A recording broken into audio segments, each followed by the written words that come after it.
Centuries ago, if you were a ruler, you needed to protect yourself and your realm.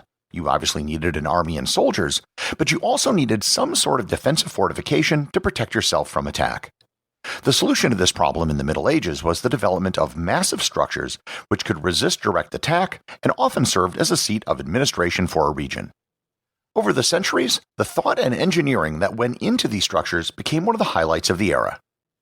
Learn more about medieval castles and fortifications, and how and why they were built, on this episode of Everything Everywhere Daily.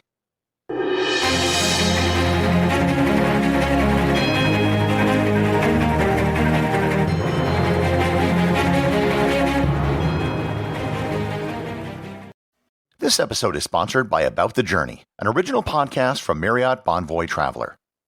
If you've listened to my podcast long enough, you've probably figured out that I've traveled a lot.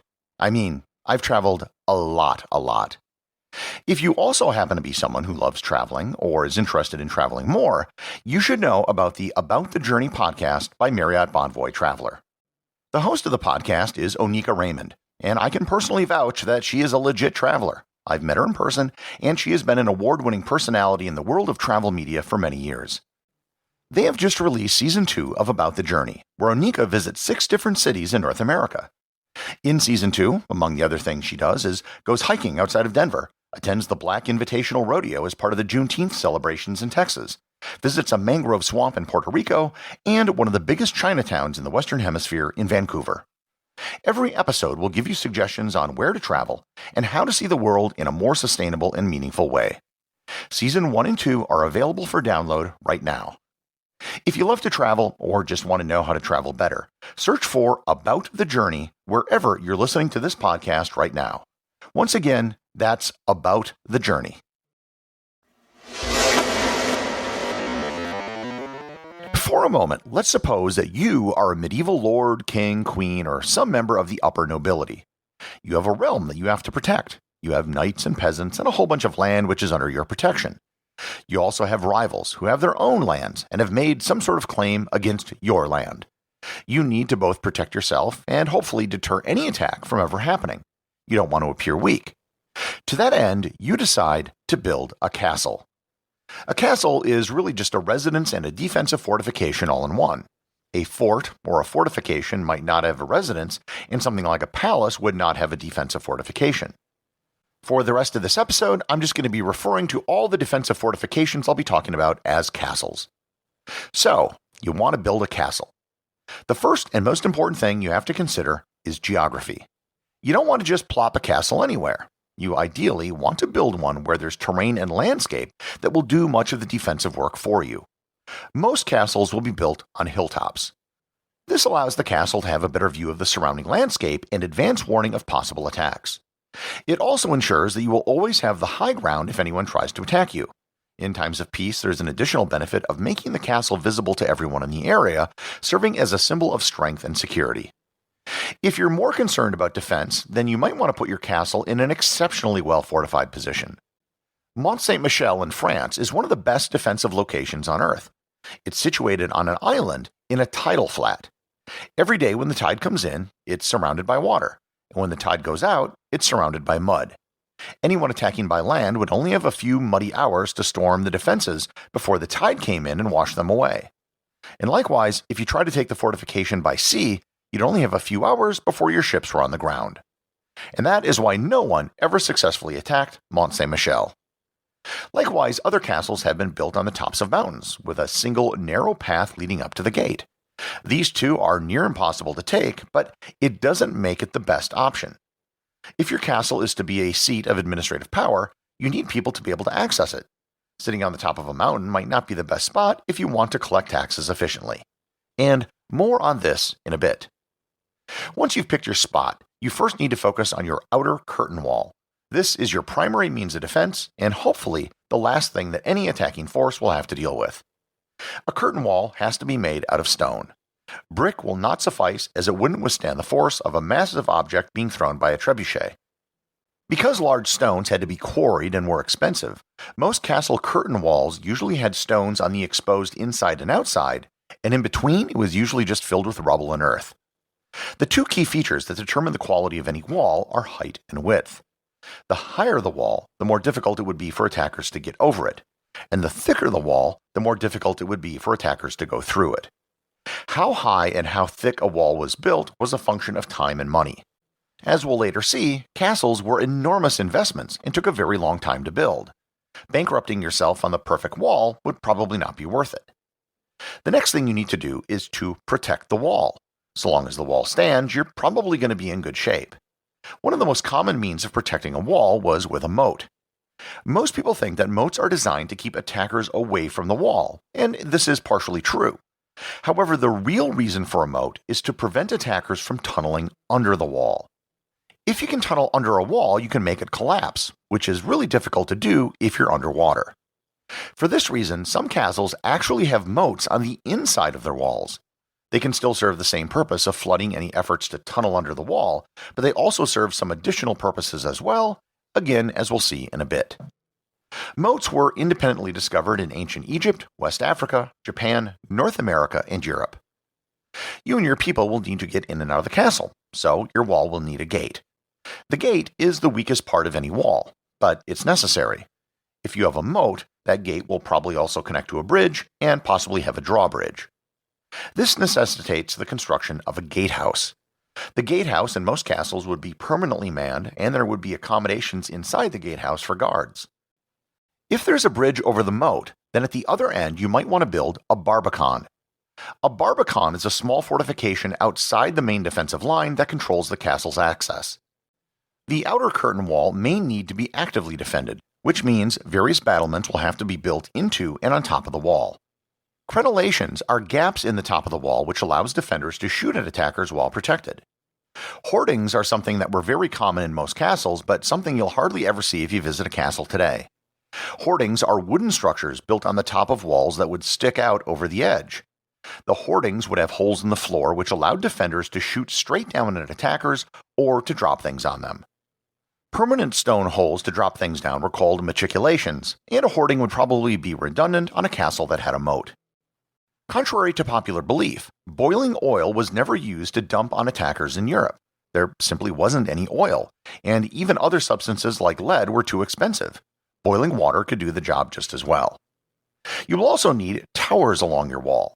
Towers and turrets could support siege weapons on the top, such as a trebuchet or a scorpion. The tower could also have murder holes or arrow slits to allow defenders to fire arrows or bolts with maximum protection. So, with all this, we have a pretty good exterior curtain wall. Now, depending on how paranoid you are, you might want to build an interior curtain wall. The rules for an interior curtain wall would be the same as for the exterior wall, except everything is probably a bit smaller as it's the second line of defense, and it probably won't have a moat. The total enclosed area of the outer curtain wall is often called a bailey.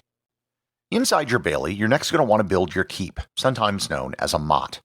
Your keep is a defensive structure as well, but it will also have to serve as a functioning building. Your keep will probably have a great hall where you'll hold court and entertain other nobles. It'll also have dining rooms, bedrooms, a kitchen, a chapel, and other assorted rooms and offices. You'll probably also want to have a well-fortified storeroom and vault for all of your valuables. While your keep will have a practical function, it will also have a defensive role as well. For starters, you probably want the keep to be on the highest section of land and have the highest tower. This will allow you to observe the surrounding area from a safe distance. There will also be a large door that could be bolted shut if attackers ever made it past the wall. Likewise, murder holes and matriculations will be built into the keep's walls to shoot down on anyone outside. If you ever visit a castle, one of the things you'll probably notice are spiral staircases. Most spiral staircases in castles go up in a clockwise direction. The reason for this is because a clockwise staircase is easier to defend than one that goes counterclockwise. 90% of all humans are right-handed, and this was especially true in the Middle Ages when lefties were forced to use their right hand. In a clockwise staircase, a right-handed person defending from above will have their left arm facing the interior of the stairwell, whereas the right arm will have more room to swing on the exterior of the stairwell. And an attacker would have just the opposite problem with too little room to swing their weapon. Also, stairs would purposely be built with steps with uneven heights. Anyone living in the keep would be accustomed to it over time, but an attacker would be unfamiliar with the steps and would be more likely to trip and fall. So at this point, you got a wall, you got a keep, and you got fortifications around your wall and inside your keep. You've done everything correctly, and an enemy probably wouldn't even bother trying to storm your castle. In fact, the storming of castles was a pretty rare thing in the Middle Ages. The advantage was on the defender's side, so attacking could be very costly for the attacker. More likely, an enemy would just lay siege to your castle. They don't have to take it, they just have to surround it and wait you out. This means your castle will need a large supply of food to withstand a siege and a supply of water. Now, before I mention that the top of a mountain might not be the best place to put a castle, and this is why. While it might be difficult to attack, it would also be difficult to escape and to provide supplies. Many castles were built along the banks of rivers for this reason. The river would provide a natural fortification, but it would also supply water and the potential to bring supplies to the castle if it was under siege.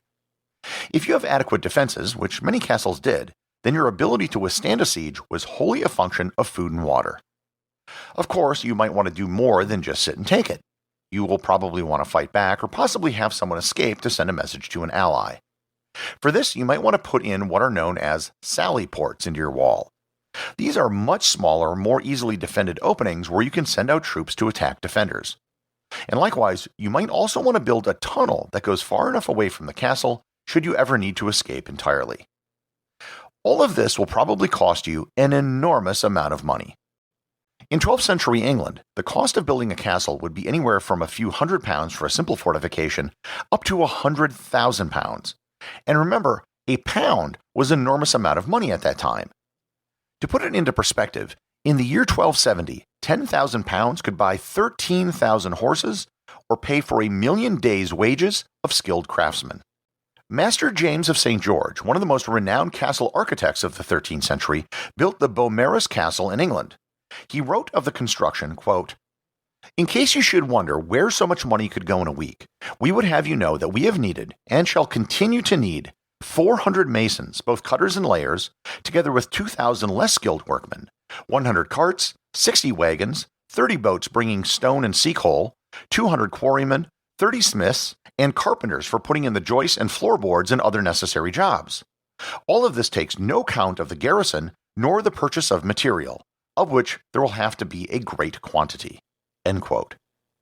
A decade was not an unreasonable amount of time to complete a castle, and some took much longer than that. In 1997, a small group in France began construction of what is known as Gudalon Castle, or Château de Gudalon.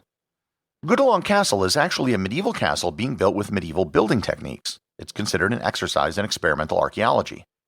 Many of the techniques used at Château de Gudalon were actually adapted for use in the reconstruction of the Notre Dame Cathedral after the fire. They have been at work for 25 years, albeit with a smaller team of workers than a 13th century king would have at his disposal. Gudalon Castle gets 300,000 visitors annually, and it's a 2-hour train ride from Paris if you ever want to visit. Castles served their purpose as defensive fortifications for hundreds of years. What ended their construction was the advent of gunpowder. While cannons ended the era of castles, it didn't necessarily end the era of defensive fortifications. It just changed the fortifications to something new called star forts or bastion forts, which were specifically designed to protect against cannons. However, I will leave that for another episode.